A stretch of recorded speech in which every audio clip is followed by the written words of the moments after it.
What's up, Cody? How's it going, Travis? It's going good. Thanks for coming on here. Yeah, definitely. I'm excited to have you. Yeah. This is Cody Kimmel here.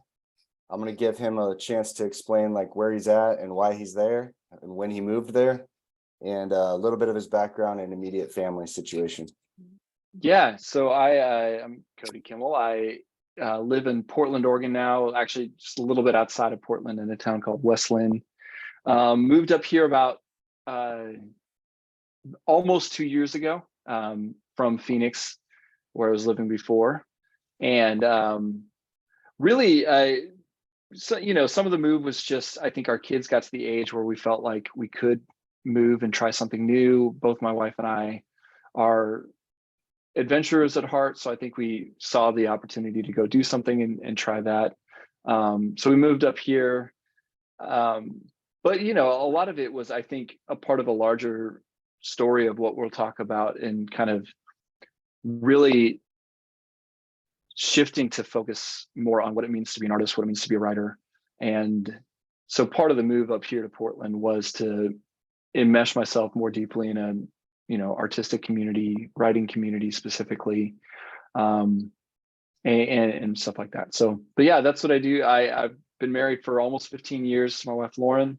We have 4 kids, ranging from 12 to 5. She just turned 5. So 3 of them are boys. 1 of them is a girl. And and that's, I think, everything you wanted me to talk about. Yeah, and primarily for work now, what would you say you're doing? Yeah, so for work, I have a company called StoryWrite. I do strategic brand communication and copywriting for brands and agencies kind of all over the place, and started that about maybe 4 years ago, right when I stopped being a pastor, which is something that we'll, I'm sure, also talk about. But I went straight from that, literally, when I learned, or when kind of decided when my last day was, I pretty much opened up an LLC and launched that right from there, and been doing that since then. So that's what I do for work. So, single. And that was your own business? Yeah, it's my own business, and I still do that. And I would say that's what takes up majority of my time. I write for agencies, I write for different brands, both B2B and B2C and stuff like that, so I'm writing a lot. It's not necessarily the writing from a creative standpoint that I like to do. I asked my son, Kyler, my oldest one, what I do for a living. He's like, "You're a non-creative writer." I'm like, thanks a lot. It makes me feel real good about what I do. So that's what I do for work, is I'm a non-creative writer. Wow, that is amazing. Yeah. So I mean, you got the business going too. I mean, that's another aspect that we can be talking about, because has that been solely the way you've provided for your family like the last 2 or 3 years? Yeah, it's been pretty much how I've provided for my family. I think this year I'm trying to start to build out some more passive income streams and stuff like that. But it was a huge jump from, pretty much with the exception of 2 years right after college, I worked in the church pretty much my whole adult life, which is a very different type of work life. And Yeah. And going straight from that into a fairly cutthroat marketplace, and just having to do it. And, I had a lot of, I think, adjacent experience, but not a lot of direct experience coming into it. And I just kind of had to do it because that's what we had to do to survive and live and make enough money to support a family. And so kind of there was I would say the first year and a half, especially, I just kind of felt like I was like faking it till I make it and just doing my best, and finally started to feel like I not necessarily know what I'm talking about, but at least a little more comfortable in my skin in that, and all that stuff. But yeah, it was a hard transition. It was a very fast transition that I kind of didn't get to even process because I just had to do it. I was just so busy doing it because it had to get done. So Well, it's a good thing that you chose something you were actually good at, that you could directly make money for your work as basically an entrepreneur, or at least, self-employed. Yeah. Because if you would have just gone and worked for somebody, you'd make a lot less money on that time and energy, Yeah. and not be able to expand it yourself with your own ability to market it and do all that. Yeah, no, and I would say like probably the entrepreneurial aspect of it is what I've enjoyed the most about it. That there is a kind of a direct connection between what I do and what the business is capable of accomplishing. That on the one hand, that's the scary part because, if I'm not doing anything or if nobody's hiring me to do anything, then there's no safety net or anything like that. But there's also no cap, really. Yeah. And that's been kind of a fun challenge that, honestly, I don't think had I jumped into it, I don't think I would have even realized it's something that I enjoy as much as I do. This kind of the more entrepreneurial business side Yeah.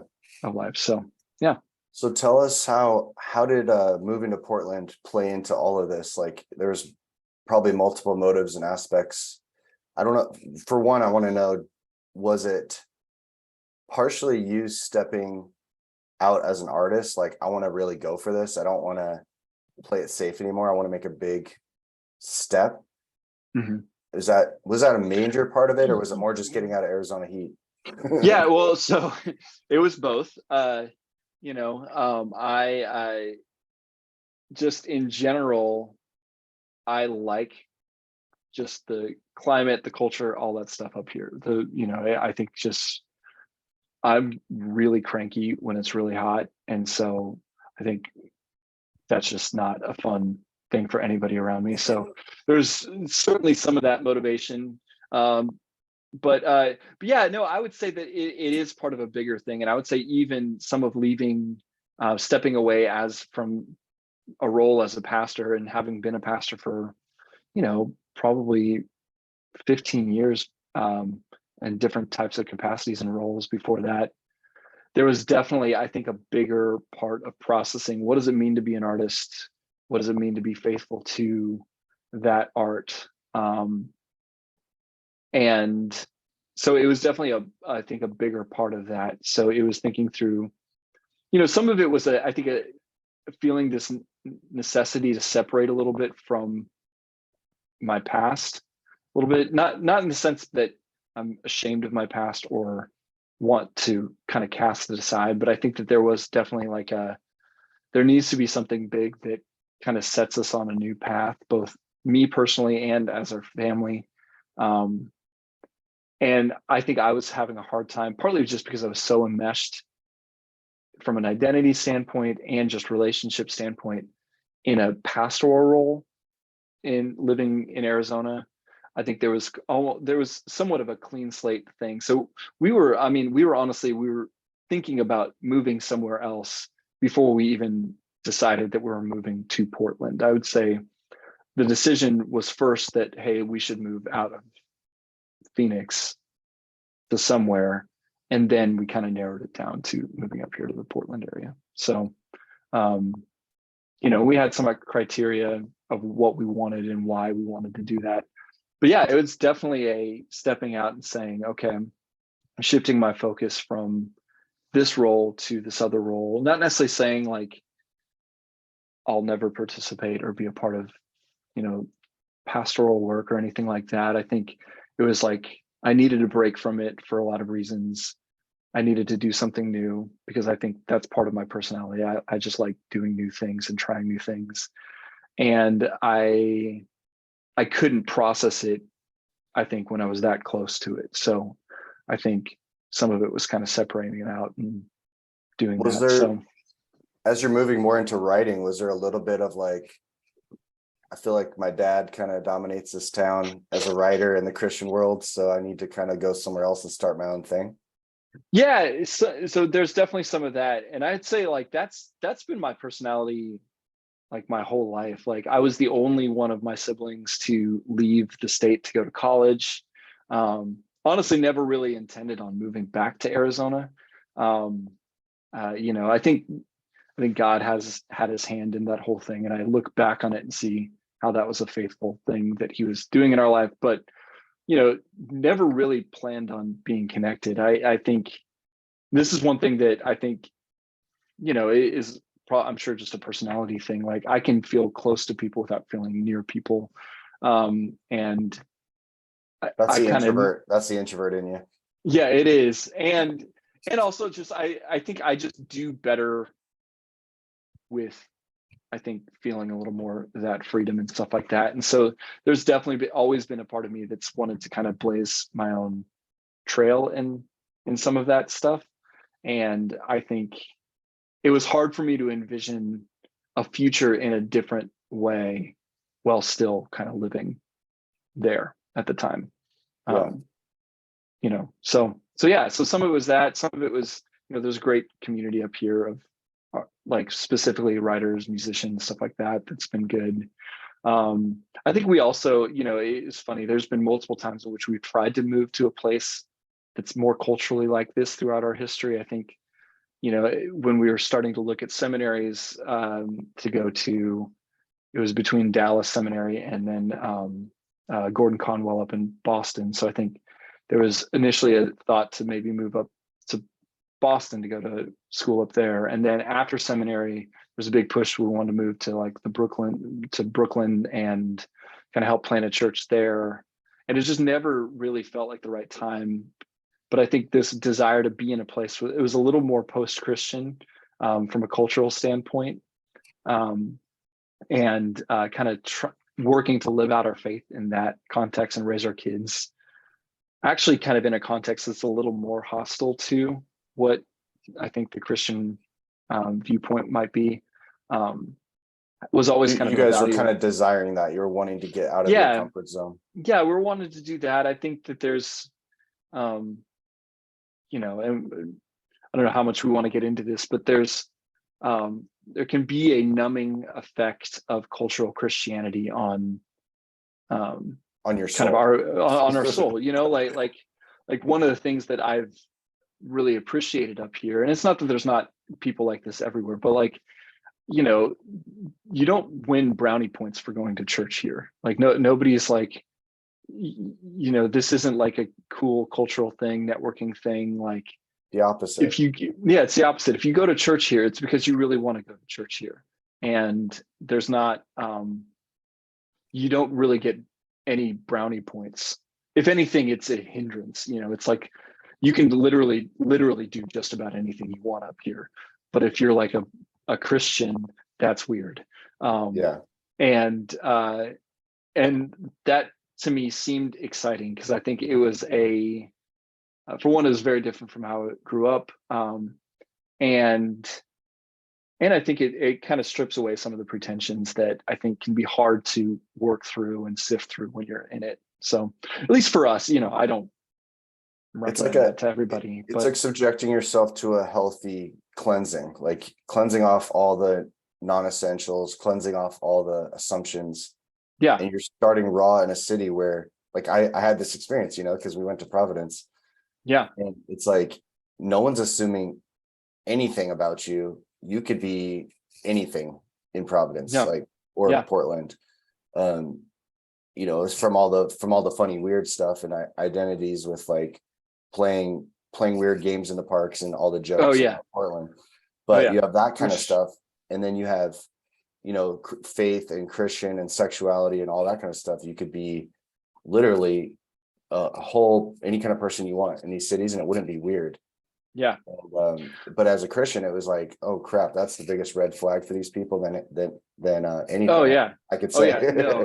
No, it really is funny. Like you can be so many things, but if you're a Christian, it's there is a hostility there, which I think makes you really think through, okay, well, what does it actually mean to live out good news to people?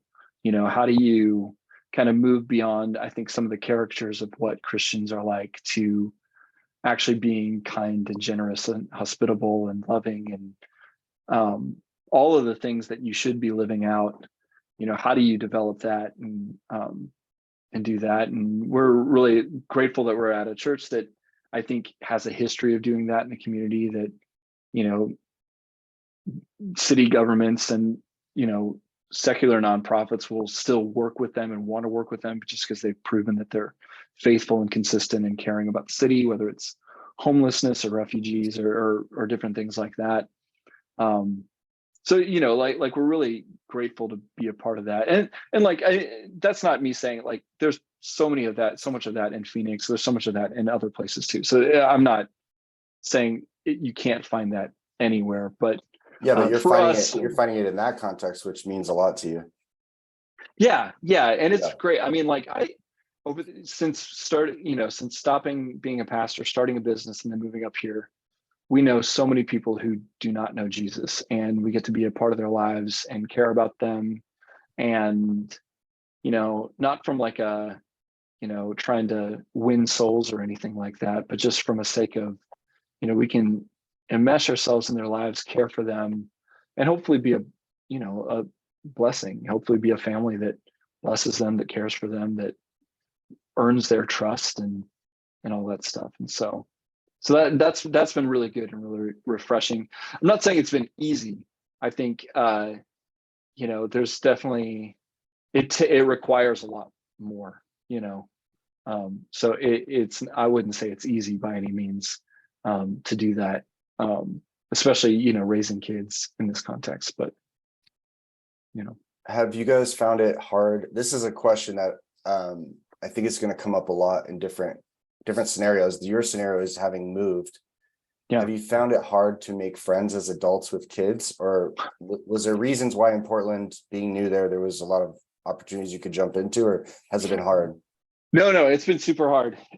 Some of that was because we moved up, I think right as COVID was kind of easing up, and, depending on where you were, there's different levels of easing up, depending on the state. And but like right when we moved up was right when our kids could actually start going back to in-person school up here, things like that. I think our kids were able to make friends right away, Mm-hmm. And we moved into a neighborhood that was really friendly and caring, and we have a lot of people our age kind of in our specific neighborhood. So we were able to make immediate acquaintances that made us feel at least like we're connected to people. I would say, though, the deep friendships that I think we were able to develop, partly just because of our stage of life, where we could join a small group before we had kids and then grow up with them and have this stuff, or even being a pastor at a church, being able to build relationships through that and have the time. Those types of relationships, although they are developing, has taken a lot longer. And honestly, like the Christian community, quite candidly, is just more spread out here. There's not as many of us here. And so I think finding that type of community has taken more time. Yeah. I mean, but honestly, most of it's probably just because of our kids' age, just making new friendships and allowing them to have the time to actually grow and cultivate and stuff like that is just really hard. For kids, all in the thick of school and activities and stuff like that. And so, yeah, it's a very common struggle for parents that aren't like in a well-established, like long-term place where they knew a lot of people already. Yeah. So, yeah. And so, and I think for me, that's not been as detrimental. But I know for my wife, that's been, a challenge and something that she's had to work through, and we're still kind of working through. And, fortunately, like we're seeing progress. We are making friends. We're cultivating those things. And I think the more we've been able to get involved, but no, it's really hard. It's really hard to make deep friendships, I think. I wish I had a better answer for that, but yeah, that was just hard.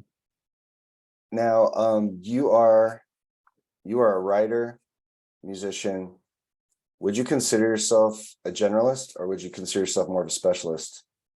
Yeah, no, it's funny because I listen to your other podcasts and just having conversations. I would still say I'm a generalist. Like I would still say that there's like when I guess the people that I think of who are very much so specialists, like I wouldn't put myself in their category. Like even they from literally just have one thing.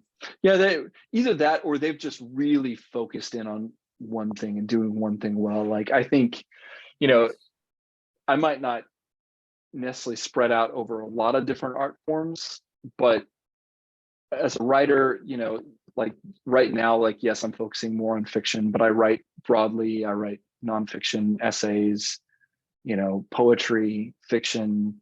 I'm working on a TV show pilot with a friend of mine. I'm curious. I'm trying out a lot of different writing forms. And then from a music standpoint, I can play a number of instruments, but I wouldn't say I'm like an expert or excellent at any one of those instruments, And so I think I've always been more of a generalist there, to the point where even like I think for me, like playing in bands, probably the biggest thing that I bring to the table is just that as a generalist, I can kind of work within and understand what the different instruments are doing and how to bring them together well. Yeah. So like which I saw firsthand and got to experience fully. Yeah. In an amazing band called Dry An Bone Kingdom. amazing band, yes. That Cody was in eighth grade. I was in eighth grade. I was being corrupted by you and the rest of your friends. We gave you cigars. Yep. Yeah, it was great. Your dad's still mad at me about that. Yeah, and that's fine. Yeah. But like I think like when I was because I was a worship pastor for a number of years, I played in different bands, and I've most recent project that I did right before moving up here, even that, like I've never been the best musician in any band I've been in. Like I've never been the best guitar player, the best anything like that. I've always been the writer and the person that can bring it all together, so I think that's kind of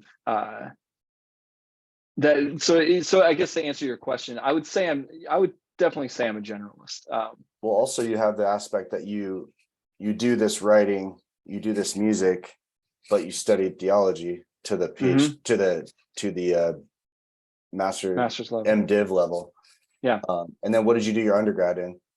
History and philosophy. So there we go.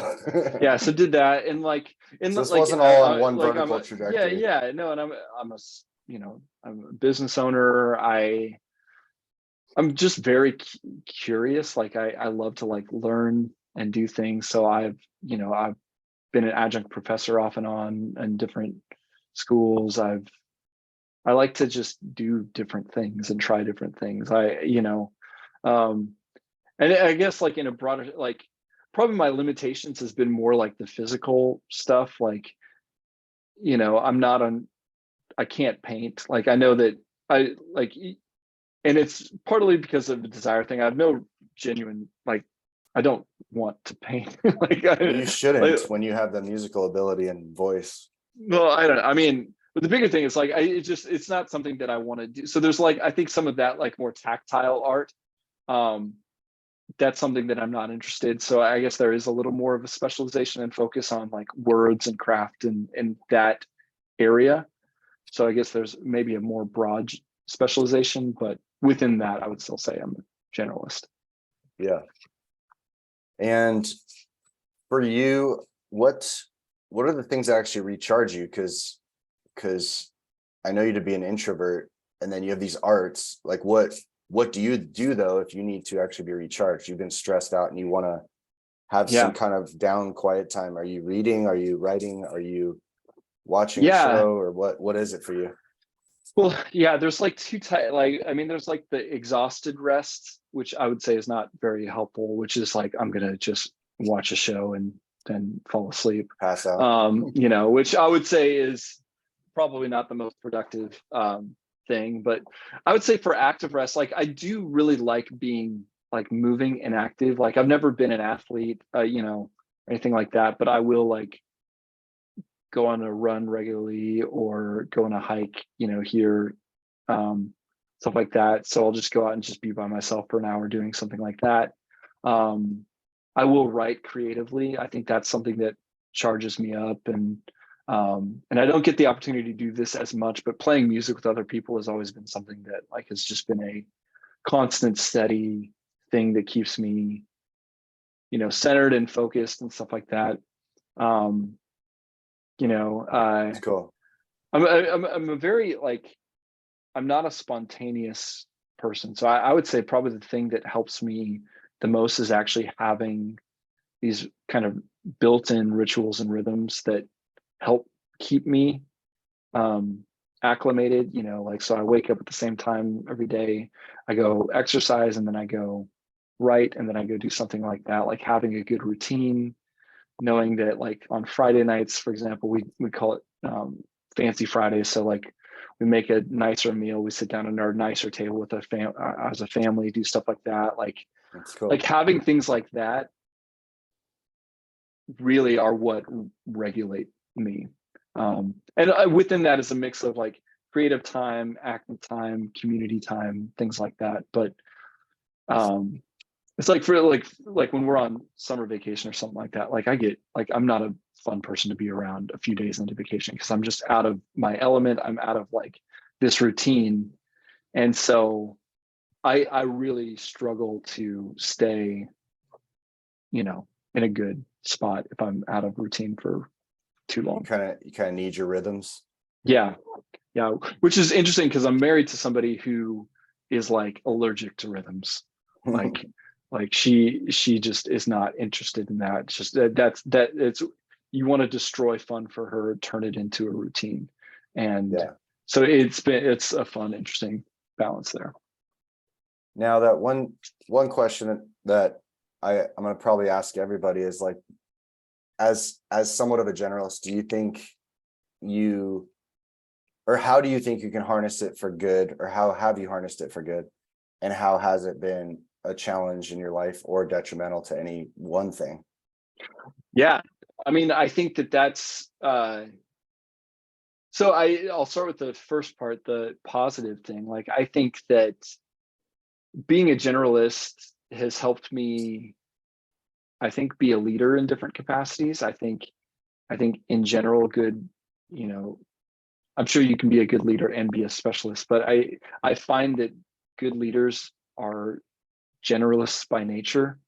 I think so I think that that's been a huge benefit, is that I can fit into different contexts easily. I can work with different people. I can be flexible, kind of in that regards. I can talk to different people with different skill sets and have somewhat of an understanding of where they're at because I'm a generalist. So I think there's an element of that I've been able to see that work really well, from a kind of, whether it's community building at church, managing a team, even being able to like survive dinner parties and things like that. Like, I think if I was too much of a specialist in any of these things that I'm interested in, I would struggle with those things.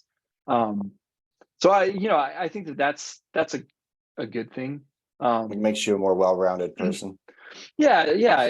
And I think that because of that, there is a wisdom that it helps bring to bear on what you do, even when you start to get into some of the more specialties that you maybe focus a little more of your energy in. Talking about writing, so much of that is just, how do you pay attention to things? How do you take something that you're seeing or something that you're hearing or something that you're experiencing and process it holistically in a way that you can actually dig deeper and dig beyond something like that.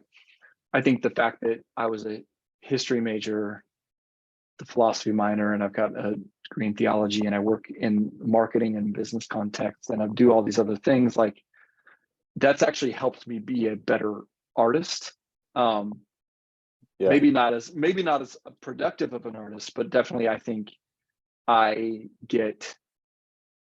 pull so much from those things, and that if I wasn't, I think, a generalist, I don't think I'd have that type of insight and all that stuff. So I think that I think that's been the benefit, but I think all the time of like, so like as a songwriter, I've been writing songs since I was 12, and I have some stuff out there.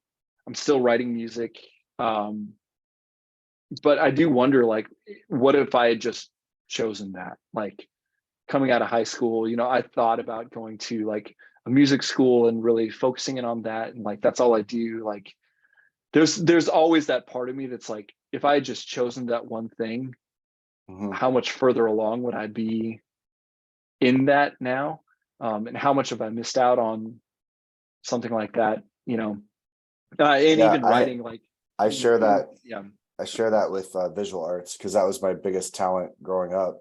yeah. And one thing you and I you can continue this train of thought too, but I also want to touch on like how your environment affects your view of the arts, because that's definitely what squashed it for me, was no support and no value around me. Oh yeah.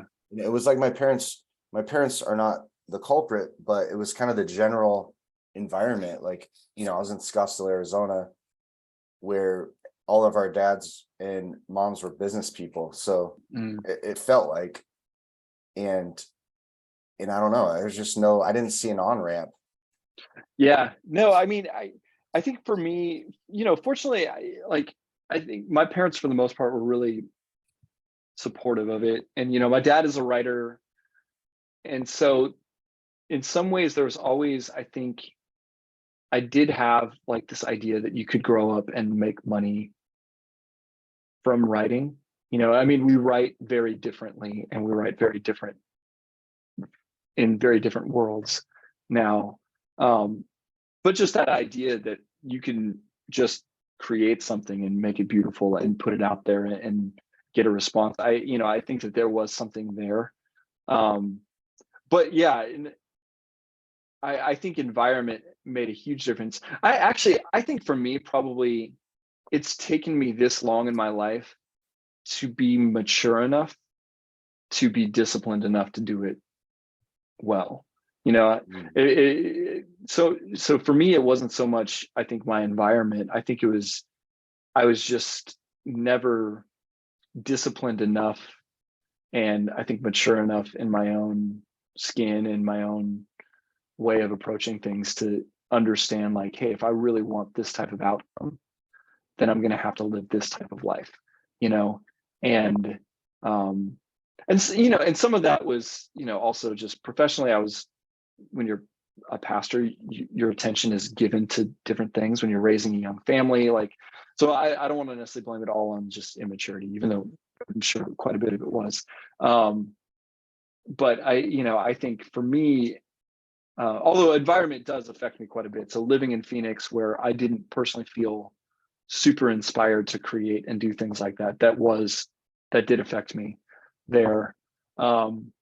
It was really, I think, more just I needed to get out of my own way and finally get to a point in my life where I was ready to say, okay, I'm going to actually do this, and I'm going to actually work on this and see what this is. And it just took me longer to get to that point in my life, I think, than others. So can you tell us right now, like, tell the audience, because I'm familiar with some of it, but what have you actually done lately? What are current projects that you want to share about, and things you're working on that are going to come out in the next year or two? Yeah. So kind of what started it all was about 4 years ago. It was right after my daughter was born. For some reason, that was like a turning point in my life where I kind of was like, okay, we're done having kids, because we had kind of said after our fourth one, we're not going to have any more. Like, okay, what do I actually want to be doing with my life? What do I want? Like that stuff. And so writing a novel was always something that I wanted to do, and not just writing a novel, like write novels, like being a writer like that and writing fiction was always something I'd like dabbled in. I'd written some short stories, things like that, but never, once again, like never with the kind of focus and discipline that it takes to actually do it well and do it right. And so I remember just sitting down one day, I'm like, okay, I think I have an idea for something that could be a novel. And so I just started writing it. I had no idea what I was doing, how to do it. And I think foolishly started it. And 9 months later, I had a manuscript. So I have a novel manuscript that I've written and then rewritten about 5 times now, that I am kind of currently actively shopping around and trying to go the traditional route, even though I'm exploring other routes right now. But I've been doing that, off and on for the last 4 years. It took me 9 months to write the first draft, and then 4 years to get it to a point where I feel like I can't really do much more to it without somebody outside kind of ripping it apart and, What's doing the that. general idea or vibe of that novel? Yeah, it's exactly what you would expect a worship pastor of 15 years to write. It's a dystopian serial killer novel, thriller. It's a crime thriller that takes place in the future about a serial killer that kidnaps people and then smashes smiles into their faces and leaves them around San Francisco. So that's what it's about. So it's like what worship leaders are daydreaming about. Yeah. When I'm up there, singing the bridge for the 7th time, I'm actually thinking about, that. No, it was funny. It was inspired by, so Ray Bradbury is like one of my favorite writers, and his book, Dandelion Wine, there's this like snippet of a section where there's this inventor in the town. And they're like, well, why don't you invent a happiness machine or something like this? And he's writing this in like, I think the 40s or 50s. And so the inventor invents this machine where basically you go into it and it shows you pictures of sunsets. It shows you pictures of like Paris and Rome and all these things, with this idea that if you can go in there and you just go in there for like 5 minutes a day, then you'll be happy the rest of the day. And he does this, shows his wife and his kids, and like a few days later, they just get more and more miserable every single day. And then he finds them like sneaking out at night to go sit in this thing for hours and hours on end, and come back, and he confronts his wife about it, and his wife's like, well, I never realized that doing the dishes was so bland until I've seen 10 different sunsets in 5 minutes. And this is Ray Bradbury writing this 70 years, 50 years before social media or anything like that. But I was always struck by that idea. He ultimately destroys the happiness machine. And so that was like this idea in my head, like, what if I were to create a world where the world itself was the happiness machine? And what thing would have to disrupt this to kind of point out the foolishness and the sadness underneath it all? So that was what kind of drove the writing of it. It's kind of it's a downer of a book, which is maybe why nobody wants to publish it. But like it's about grief. It's about like people's inability to grieve kind of in light of modernity, and can modernity actually create a culture that deals properly with grief? So that's what that book's about. So I wrote that. I started another novel that I kind of got about 15,000 words into and abandoned. I've started and stopped that novel for about 3 years. Started another one last year that I'm about 20,000 words into. That's a rom-com that has, it's funny and not dark and depressing like my first one. So as far as like what I've been doing a lot. Like I write almost every morning, writing all the time. It's kind of one of those hard things. It's you do all this work, but you have so little to show for it. Like I've got 2 short stories that I've gotten published out there, but that's about it. In your daily writing practice, do you find you have to do one thing you have in mind, or one section, however many words, or or is it a chapter or something like that? Do you have something like that in mind, or do you just try to write? Yeah, some of it is. So for me, just because of my schedule, it's basically what I can get done in a certain amount of time. I find that that's about 500 words. If I can get about 500 words done at a time, then that feels good to me. Like I would love to write longer, and there's times when I, if schedule frees up, that I do. But from a consistent standpoint, I do that. And then, like I've written, like in between things, I'll write short stories. I've, gotten a few published, some I haven't gotten published. And then the other thing that I started during COVID was a podcast of children's stories that I write. And so that's kind of the other side. And that, honestly, that's probably the most fun I have writing. Which I highly recommend to you all. The Forest Friends. My son Thaddeus is asking, when is Cody going to write another season of Forest Friends? Yeah. No, it was so fun to like put that out there and hear other people respond to it. So it's called Light Catchers Podcast, which is actually the name comes from a different short story that I wrote about these kids that grow up on a planet that their job is to go farm light. And the only way that they have light is like light falls, like rain. They have to go farm it and distribute it to other people. So I use that as the theme to kind of name the Light Catchers Podcast. Yeah, Um, I love the name and the theme and the intro. It's really good. And then yeah. what was the second season called where you had my wife do the art? Yeah. So the first season, to kind of give context, so the first season was based on, it's called The Forest Friends, and it's my four kids as forest creatures. I would tell them these stories as bedtime stories, and it was, for me, it was really fun to just imagine the quirks and uniquenesses of my kids in kind of like a character form. And and I didn't tell them that I was doing that. I just kind of told them, and it was fun, like hearing them figure out through that four story. They're like, "Oh, I'm the fox," or "Oh, I'm the bear," like I know, stuff I like love that. that. So the And best part, my favorite part was the pretty horsey. What's her name? It's your the wife. wise and beautiful horsey, Wise and and I'm beautiful horsey, and you're the and grumpy I'm the old good. Yeah, wise I'm the owl. good. Yeah, I'm the good but grumpy owl. There we go. Um, So that there's and a part where the owl makes the claim about the horsey liking music that just has a beat or something, and he's like, why don't you like really good music? yeah, It was so obvious, like oh yeah. No, a and what's debate funny is, between you and your wife. yeah, Loved it. when I put that in there, Lauren was like, "Are you sure you want to include that? That seems kind of mean." I'm like, "Well, he's the good but grumpy. He has to be grumpy, you know." Yeah, And it's true. We have those conversations all the time. no, I love that. And my wife has music taste, and I just need to get over myself. Um, Yeah.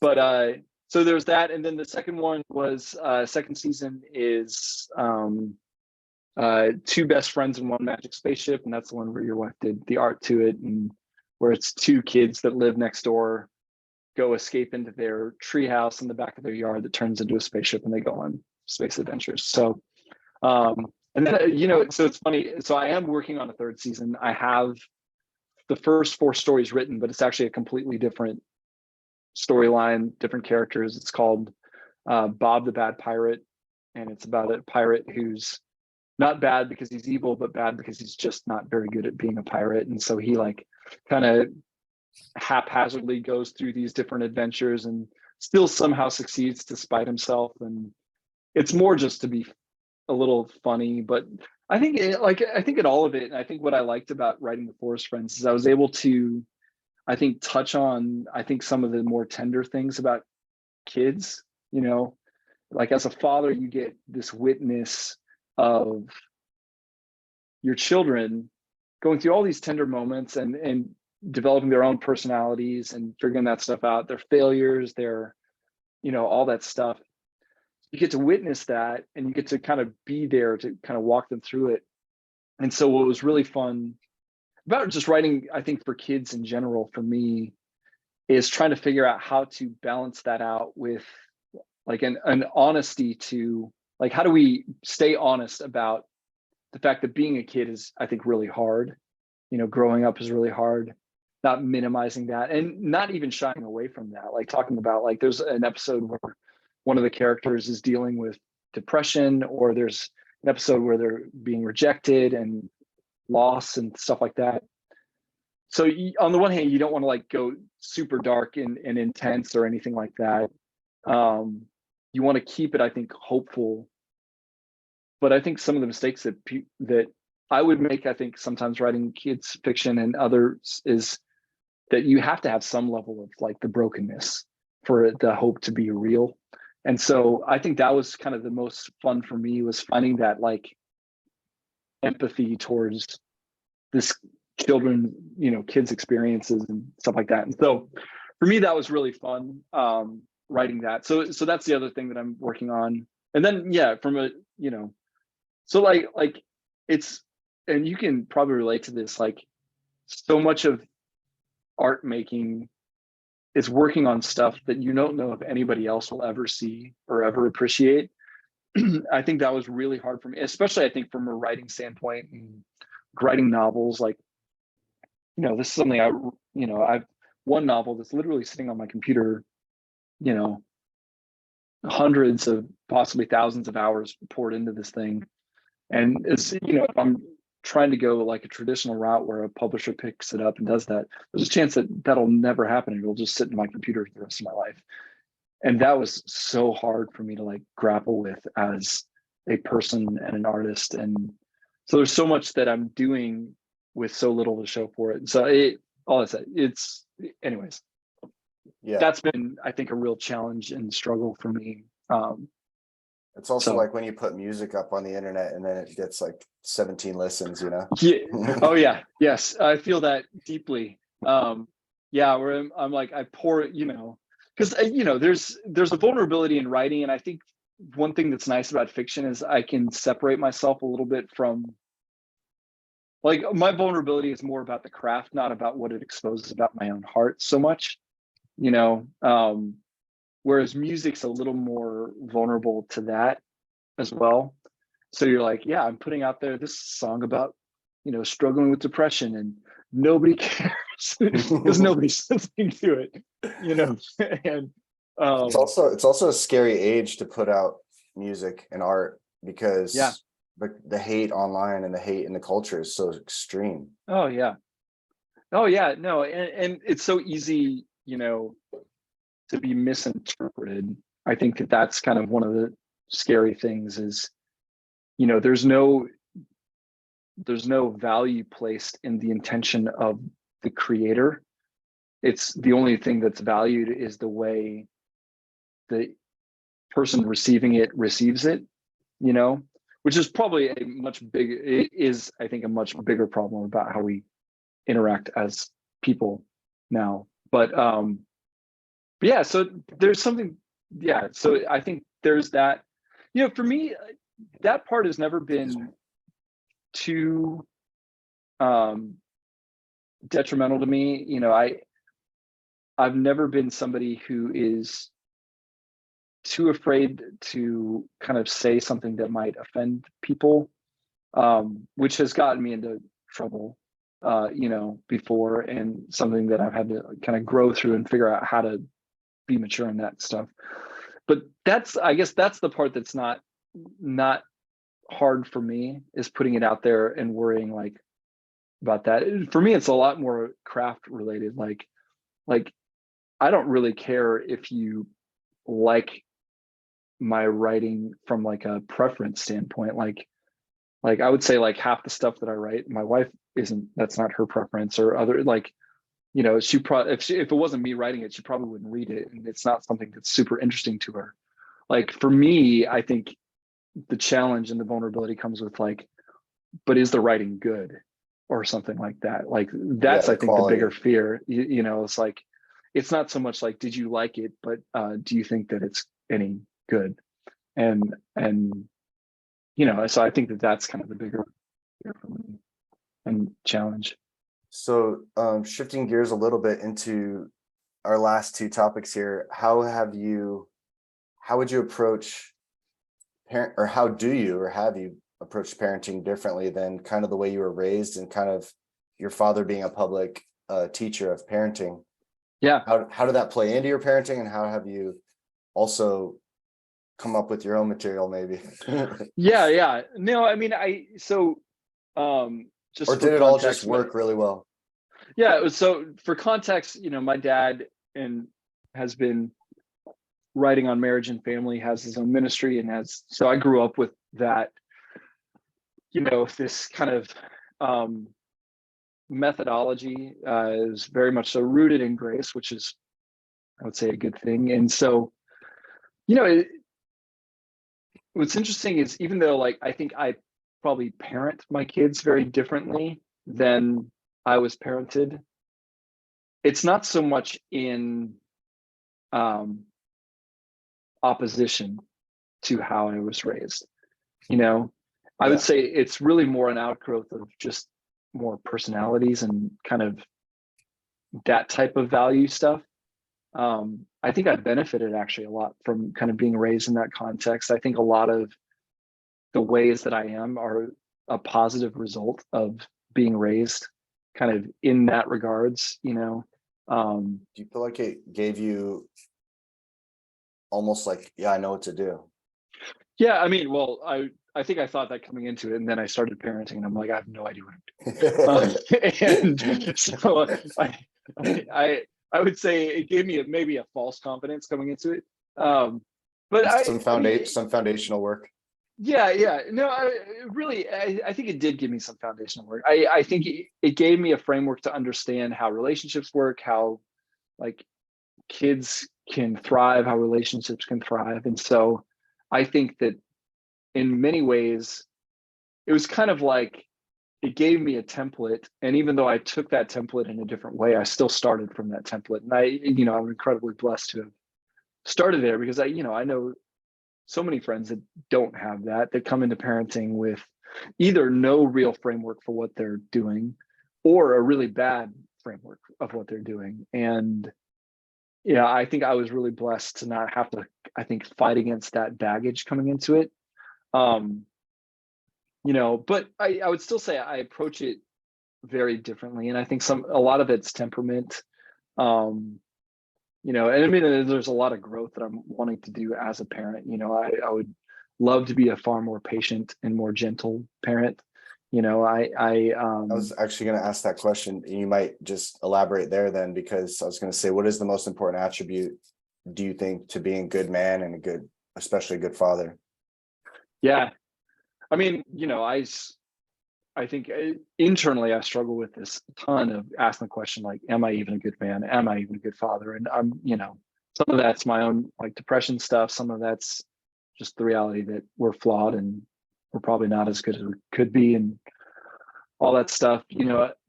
I think for me, what I see my job as a father of kind of recognizing and naming what is unique and special and lovely and good about my kids and doing what it takes, even if it's hard, to bring that out of them and launch them into,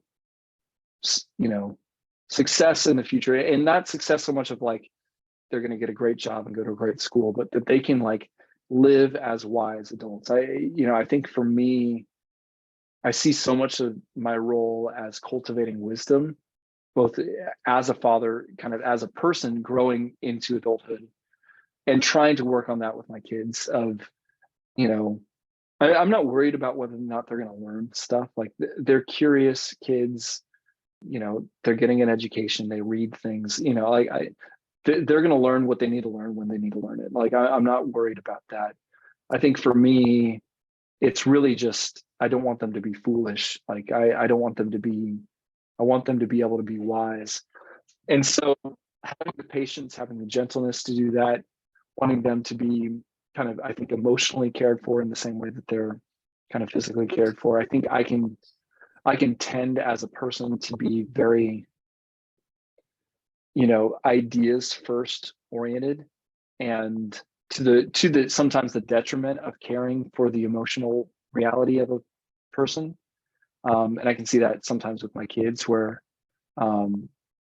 if they're wanting to learn something about history, I'm all about it. But if it's like, we need to take a time out to work through the emotional complications of this argument that they're having between each other, like that's when I need more patience and stuff like that. And so I think as a father, what I'm trying to do and not always succeeding in, but trying to do is really create an environment and create a connective relationship with them that helps cultivate wisdom, that, and this is, I think, one thing that really did come from my upbringing of creating this environment where it's okay for the kids to not be perfect or good or do it right. Like I would rather them be doing it wrong and doing it with me than trying to pretend like they have it all figured out and trying to pretend like they do it well because they're, afraid they're going to get in trouble or I'm not going to be pleased with them or, something like that. And so One thing I noticed from the Forest Friends was it almost has a theme of emotional intelligence, and yeah, almost sounds like you are going through the painstaking work of seeing how to talk these kids through things through that work, where, you know, it almost would be require patience just to even write it, because you're dealing with like what little kids are arguing about. Oh yeah. Oh yeah. No, and I think that's probably an astute observation. I think that is probably a motivator, is developing an emotional intelligence. Like there's the episode where like one of the kids, Bear, I think it's called Bear Gets Sad or something like that, like dealing with, if you feel sad but you don't really know why you're feeling sad, like how do you process that? And then there's an episode where like the kids basically lose their home from a flood, like it's the finale and it's this big moment and stuff like that. So how do you help them deal with stuff like, and taking the time, I think having to cultivate my own emotional intelligence to be able to recognize in an empathetic way that the things that I think are trivial as an adult and a kid is not really trivial to them. You know, that I look at this thing of like, well, you know, my sister broke my Lego set. And I look at it as an adult, I'm like, well, you know, like it's a Lego set, you know. It's no big deal. And it's just Legos. Yeah, it's no big deal. It's just Legos. You can rebuild it. It's not a big deal. But you know, for them, like that was their, for the last like 8 hours, that was their entire world, building this thing and like doing this and trying to like, I think, see beyond that. And actually think that this is something that both as a pastor and as an artist, one of the through lines that I've tried to cultivate is trying to like recognize the subtext of what's going on when people talk and when people do things. Like there's a what great what do you mean, like deeper listening to what's really going on? Deeper listening. So there's an essay that T.S. Eliot wrote on kind of the role of major and minor poets, and he basically said like the role of the poet is to understand the subtext of the culture, is to see what's being said, what's being done, and see and therefore what's beyond being said and being done. And I remember reading a great book that I'm not going to remember the name of, about how kind of the pastor is a minor poet in that regards. Like they're focusing their attention at a local level to understand kind of what's the hurt behind the complaint, or what's the fear behind the anger, what's the, you know, these frivolous things that we seem to talk about and do and care about, what's actually motivating that? How can we speak to that? And so I think as a pastor, that was something I really tried to cultivate and do. As a writer, that's something I really try to cultivate and do. And so as a parent, that's something I'm really trying to cultivate and do. You know, when, you know, trying to recognize that like when maybe like my oldest son is just giving us attitude and being really difficult, like sure, some of that might just be immaturity, but some of it is probably, you know, trying to take the time to like think, okay, what is the deeper problem here, and how can I address that, and how can we kind of work through that and understand that, you know. And in that regards, it could be, you know, they feel like they're ready for more autonomy and we're not giving it to them, so we're frustrating them because we're, you know, trying to control things that we shouldn't be controlling at their age and stuff like that. And so, you know, I think trying to take the time to do that, I think that's one thing that I love about writing, and because it's a practice that helps me do that in real life. Because as a writer, that's something I'm always trying to do, is I think there's the thing that's happening, then there's the thing that's happening underneath it. And you want to be able to bring that thing out without being explicit in it. You know, you want to give enough there that the reader can kind of see the subtext without you just saying like, but deep down, this person was really sad. And that's what was motivated, you know, like without ever explicitly stating it. You want to be able to write on both of those levels. And so for me as a parent, I'm always trying to think through that. And I oftentimes don't do that well, because if I'm not caring for myself well, if I'm not, I think, in a place where I am, I think, emotionally healthy, my gut is always going to be, man, what you're doing is really annoying. And it's keeping me from what I really want to be doing right now, which is probably something stupid, like, you know, being able to read some stupid article on my phone, or just not be yelled at by children, and, you know, stuff like that, you know. Gosh, and who would have so thunk it? What a great life. yeah Like, wow, that sounds nice. So I think for me that's something that I am trying to do as a parent, is cultivate wisdom, cultivate emotional intelligence, work on that capacity. So last kind of chunk of questions here or topic is you could use this as part of it. I want to ask, like, what would you say is your spiritual trajectory, like coming from the last few years and going towards now? And then also playing into that, obviously, is you've touched on it some, so you don't have to go too much on it, but like, leaving that pastor identity into like businessman and other things, artist. It's pretty profound when you switch those hats. Like, my primary identity is pastor, and then it's like my primary identity is artist. Like, I've never even stepped into that like as my primary identity in life, like career wise as artist. That would be really amazing to me. Someday it may happen, but so spiritual trajectory and relating to your identity as a pastor before. No, totally. Without going into detail, like, it was a very hard transition. I think a harder transition than I thought it was. I think spiritually, when I finished being a pastor, it wasn't so much because of like some big theological challenge or something like that. I think it was really just, I think I was in some ways just weary. I think there was some hard pastoral season stuff that played into that. I think as a young father, I was worn out. And then there was always, I think, an aspect of pastoral identity that I didn't connect with and relate to. And so there was always, I think it was kind of that more artist part of me that really struggled with the pastoral part of me.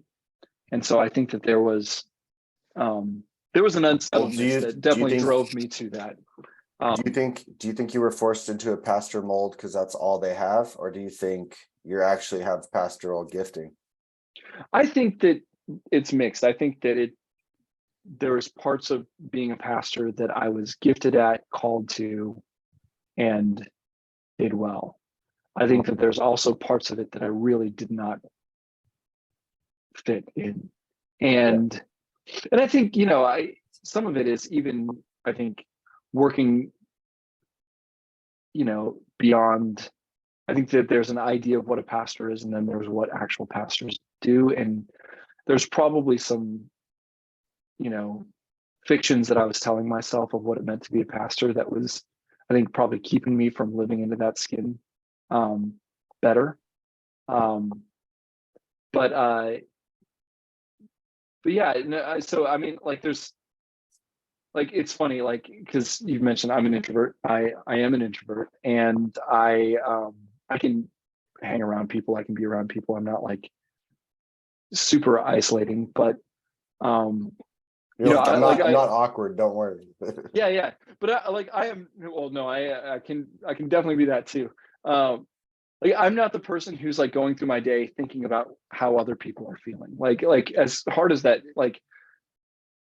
So from a community aspect, like, it would take work, reminders, like things like outside input in my life to be like, hey, you haven't talked to that person on your team for like 2 weeks. Why don't you check in on them and see how they're doing? Like the thought itself would never occur to me naturally.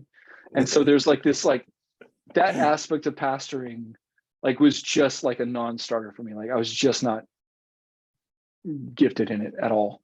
I don't care for people. I don't care for people, like, I don't like them or care what they do. But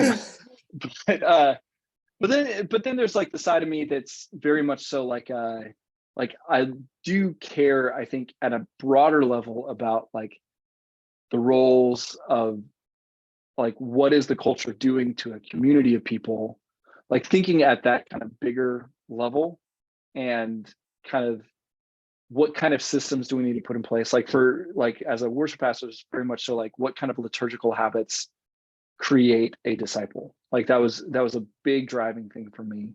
of like, when you look at from a community standpoint, from an individual standpoint, if these are the idols of culture that are constantly plaguing us, if these are the brokenness that comes from that, what are the habits and liturgies that we as a people have to develop if we're going to stand a chance against that? Like that side of it, like I loved thinking about that stuff, and I loved helping to develop those things and study that and teach on that and kind of help cultivate that. So like there was the part of it that was very much so like in my wheelhouse of things that I really loved and did and tried to do well. But then there's the people side of it, like where I could have all these ideas and think through this stuff, but then it's like, like I also wouldn't even think to call this person unless I knew that something, unless somebody said, hey, you should call this person. I'm like, okay, I guess I'll call that person and do that stuff. And so I think there's some of that, but from a spiritual standpoint, I think by the time I stopped being a pastor, to kind of come back to your original question, I kind of it wasn't so much like a big deconstruction. It wasn't so much like a denial of faith or anything like that. I think it was just like a very much so like almost like a slumber. Like I kind of went into a spiritual coma, I guess, if you will. Probably some of it probably was like things needed to heal in my heart for different things.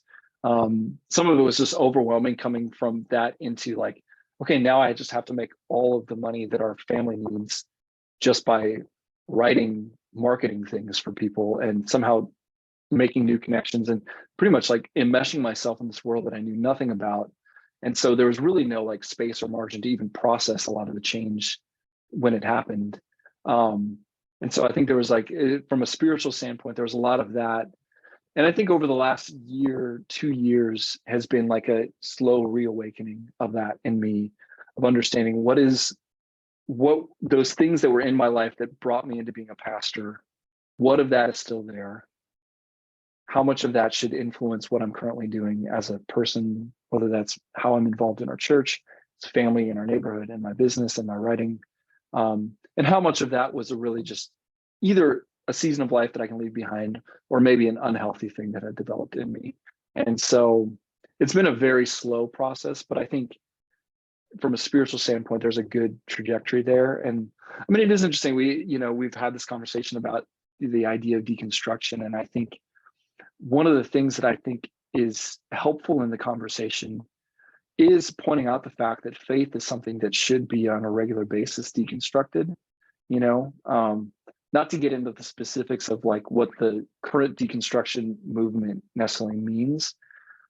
But I think at a bigger level, there's something to be said that like, you should kind of always be questioning things. You should always be kind of reassessing and kind of weighing it against truth and wisdom and stuff like that. Like I think a wise person is a deconstructing person, and kind of at an early age, that was something that I think my parents encouraged in me. And I was fortunate enough to be in a lot of church contexts that actually did allow for some of that to happen, where doubt was never seen as kind of the enemy. And so I think a lot of this is just a regular outgrowth of how faith works. Is you get to the point where you have to kind of break some of this stuff down, separate yourself from it, question it, and then kind of re-examine it. I think the challenge is sometimes we'll deconstruct and then forget to construct something from it afterwards, as we kind of stay in that deconstruction moment. And that can be, I think, really detrimental, because, that's not healthy ultimately. But it's a necessary part of things. But and then I don't even remember the second part of your question. No, you hit them both. Okay. About the identity of pastor and then spiritual trajectory. Yeah. I think deconstruction to me is I've seen people do it in such a way where they're really reacting to one thing, the one thing they knew, like one church, typically, which is kind of unfortunate because the church is like 2,000 years old with on every continent. Yeah. So it's not all the same thing. And yet you're rejecting, a lot of people are rejecting the whole thing for their one experience in this American business format that we've experienced for the last 50 years in the American church. So that part really seems short-sighted to me. And then there's a lot of other stuff that's, it's a broad topic. It'd be worth a whole episode. I'm hoping for multiple episodes. It's some people who've actually gone through it or would say they've deconstructed and don't believe anymore. Yeah. No, and I mean, I think to your point, like there's so much of it, like when you actually look at a lot of the people that are, will deconstruct and then walk away from their faith, my heart breaks for them in so many ways because they're walking away from a faith that was probably worth walking away from in the first place. But because they lacked, I think, the community or the church or the people around them to, I think, point to different ways of expressing this, they kind of walked away from something without really understanding that that wasn't their only option, that, deconstructing and I guess walking away from really, whether it's like a really toxic church environment or really shallow understanding of kind of theology or humanity or stuff like that, like that makes sense to me. Like we should deconstruct, like I think a healthy person and a healthy Christian should 100% break that stuff down and walk away from it. The problem is because of, I think, a lot of the weaknesses of some of the modern church, and because they're so fragmented, there's no connection to where we wouldn't even think to say like, well, this church is unhealthy, but it's part of a broader movement of church that maybe isn't as unhealthy as we think and isn't as problematic. And maybe, we don't have to throw out the baby with the bathwater and just abandon it all. And so, there's a lot of me that like my heart breaks for a lot of that because I think, it's born out of pain. It's born out of genuine hurt, but it's, I think sometimes it's coming to a premature conclusion about what I think the beauty of what the church is and the beauty of, what Jesus did and the good news in that regards. That, to me, it's more just sad and it's kind of the indication of why I think we need to constantly be making better churches, and digging into that. And so, I really appreciate you and you're holding on to your faith through some crazy times. It's been a crazy 3 or 4 years for you. Yeah, it has. And, I think that, I gotta say this, Cody, when I asked you straight up, like, have you deconstructed? Because I hadn't talked to you in a while and now you're in Portland, I don't know. But when you say no, and I still have my, Orthodox faith in Jesus and everything, I'm like, it's encouraging to me because this is the part about deconstruction that, I don't know, I don't hear anyone say this, but this is how it actually feels to me. It feels like the Christ in you has now divorced yourself from me. And I no longer have that with you. Like I have friends that no longer have that and we don't share that anymore. It's completely readjusted and reoriented, like the way we feel towards each other. And that's really weird, but no, totally. It's not like an insult to them. It's just, I'm saying a reality. Like this feels like, I lost the Christ in you. Like, cause when I share that with someone, it's a very deep, special thing. And I love it when I gain that with someone. If someone comes into faith, it's an amazing thing. And I don't know, I think people downplay it when, if you deconstruct it all the way, then you don't think it's even real anymore. So therefore that just sounds like some churchy hocus pocus or religious nonsense. But I actually can get emotional about it. I cried in front of a couple guys and they just looked at me like I was crazy because it felt like such a loss to me. I experienced it emotionally in the moment. After he called it, and I just realized it was all nonsense. And I'm like, I'm sorry, I'm crying, man. This is weird. Like we had a crazy little experience there. No, I mean, I actually think that's a really beautiful way of understanding it because, if we believe in, this is, so one of the, I think one of the weakest areas of theology, I think, in our modern, particularly evangelical church, is our understanding of the Holy Spirit and what it actually means. I think we relegate the Holy Spirit to a very momentary, like, inspiration or something like that, which I think is such a downplaying of what the Holy Spirit actually is. If we understand the church community as the temple of Spirit, and that we are all, what draws us together, what builds us up, like what's actually cultivating us, empowering us, is this Spirit living within the community of the church.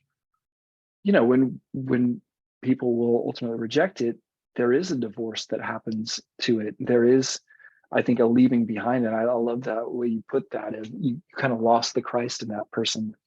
And that, for better or worse, does change, I think, the nature of how you relate to them and how you understand that relationship. And that is sad. I think that's something to grieve. And I also think it's not something that we need to throw our hands up and say, well, that's that. I think there's always ways in which the Holy Spirit is working and all that stuff in people's lives and stuff like that. But and I still keep those friendships. They feel different now. Yeah, no, and I get that, and I think that's where I think knowing, I think that there's a faith element of being able to trust that the Holy Spirit is still able to work in that stuff, despite the momentary feelings and stuff like that, but not trying to minimize what people are going through and the choices that they make and stuff like that. But I think broadening it out and seeing, the Holy Spirit is still at work in all of this stuff and well, cool, doing that stuff. Well, thank you, Cody, so much. We went pretty long. If people want to find you, how do you want to be found? Yeah, well, I'm terrible with social media, so you can find me there, but I'm not gonna. You got a website? I don't participate. So I do have probably the best way would be either to follow me on my Substack, which is cckimmel.substack.com. It's a newsletter that I write kind of once a week, kind of talking about what it means to kind of, I guess, peeling the curtain back to see what it's like to be a writer, trying to be a writer who is not currently making his money as a writer, and kind of that process and stuff like that. And so that's cckimmel.substack.com. You can subscribe to it. It's free. I'll send you spam every week. And then that's where your updates will come from about that's where I'm anything. actively updating, and you can actively interact with me and stuff like that. And then the other thing would be the podcast that we talked about earlier. I've got a new Light Catchers podcast. Yeah, so it's Light Catchers Podcast, Stories for Children. You can find it anywhere, podcasts are streamed. I've got a new season that's hopefully going to be out there soon. So sweet. Well, thanks so much, Cody. Definitely. Thanks, Travis. Have a great day.